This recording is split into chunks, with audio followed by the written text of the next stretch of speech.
হ্যাঁ, তুমি প্রতিদিন এগুলা কেন খাও? এরি ভাই, এই যে প্রস্রাবের জ্বালা পোড়া, তারপরে পায়খানার কষা থাকলে, তারপরে পাকস্থলীর মধ্যে কোনো সমস্যা থাকলে, কিডনির মধ্যে পাথর থাকলে, হ্যাঁ, এগুলো দ্রুত সেরে যায়। এক সপ্তাহের ভিতরে যদি 3 দিন 4 দিন খাও, এক সপ্তাহের ভিতরে 7 দিন যদি খাও, একেবারে ক্লিয়ার, 100% করে একেবারে।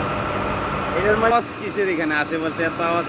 এই যে মেল বিক্রি। আচ্ছা, তুমি যে কালকে এই ওষুধগুলা খাইছো, এই পাতা লতা পাতাগুলা খাইছো, মানে তোমার শারীরিক কোনো সমস্যা দিছে না তো? নো, নো প্রবলেম, এত কোনো সমস্যা নাই। এটা খাওয়ার পর আমার পায়খানা এত দ্রুত ক্লিয়ার হয়েছে, অবাক কাণ্ড। আগে পায়খানার যে বসে থাকলে আমার মিনিমাম আধা ঘন্টা লাগবে। তাহলে দর্শকদের ভিউয়ার্সদের কি বলবো এগুলা খাওয়ার জন্য, যাদের এই সমস্যা আছে? হ্যাঁ, অবশ্যই এদেরকে বলে দেন এটা খাওয়ার জন্য। আর সাথে একটা গুঁড়া করবেন। হ্যাঁ, এই যে দেখেন, এটা হচ্ছে কাওয়া জিঙ্গির গুঁড়া।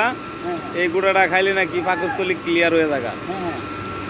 এবং কিডনির মধ্যে কোনো পাথর থাকলে পাথরও আস্তে আস্তে গইলা যাবে, প্রস্রাবের রাস্তা থেকে আইতে পারে।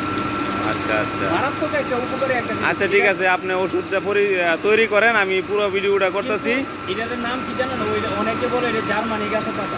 জার্মানি? আচ্ছা, দেখ, এটা আমাদের বাড়িতে বলে কাওয়া জিঙ্গা। হ্যাঁ, কাওয়া জিঙ্গা। এটা যার যার আঞ্চলিক ভাষা এবং আর যার যার এটা আমরা এলাকায় কাওয়া জিঙ্গা কই। এটা খাইলে মানুষ পাগল হয়ে যায়। ছোটবেলা থেকে জানতাছি যে এই লতা পাতা খাইলে পাগল হয়ে যায়। ছাগলেও খায় না এগুলা। সম্পূর্ণ ভুল। মানে আমার যতটুকু জানি যে এগুলো ছাগলেও খায় না, এখন বুঝতে পারলাম যে এগুলো মানুষও খায়। না, এটা মানুষও খায় তো, এটা ভাজি করে খাওয়া যায়। কিন্তু আচ্ছা, ঠিক আছে, তুমি ওষুধগুলো বানাও, কিভাবে তৈরি করতে হয় এটা সম্পূর্ণ ভিডিওর মাধ্যমে দেখাবো, যাতে সবাই ওষুধগুলো খায়। প্রথমে পরিষ্কার করে ধুয়ে নিতে হবে।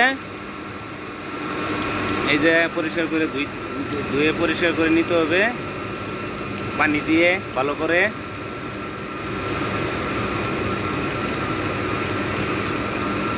এই যে দেখেন কিভাবে ওষুধ তৈরি করতে হয়। প্রথমে গ্লাসের ভিতরে ঢুকাইয়া এই পাইপ দিয়া ভালো করে সেঁচা দিতে হইব।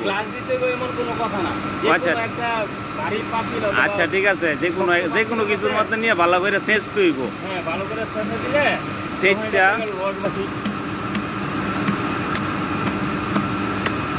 ভালো করে সেঁচ। একটু পানি দিয়ে লইলে ভালো হইতো না? লসটা বেশি লইলে। পানি হয়েছে, হ্যাঁ, আপনারা অনেকেই ভাবতে পারেন যে আমরা এই পাইপ দিয়ে কেন ঘষাইতেছি, মানে সেচতাছি। আসলে আমরা এই অফিসে চাকরি করি তো, তাই এখানে সব কিছু নাই।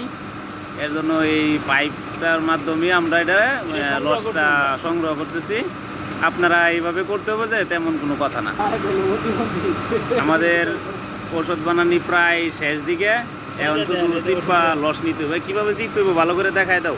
হাতে যে কোনোভাবে চিপতে হবে এবং ছাঁকুনিটা ঝাইকা লইলে ভালো হয়। আমরা চাই না, কারণ আমাদের এখানে ছাঁকুনি আনবো থেকে।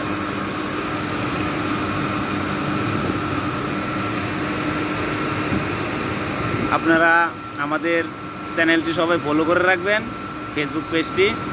এরকম নতুন নতুন ঔষধি ভিডিও পেতে পেজটি অবশ্যই ফলো করে রাখবেন।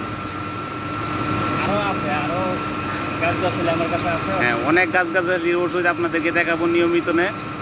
আপনারা লাইক দিয়ে শেয়ার করবেন ভিডিওটা, এটা আপনাদের কাছে অনুরোধ।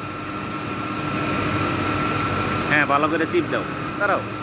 এই যে এইভাবে ডাইলা খাইয়ে নিতে হইব।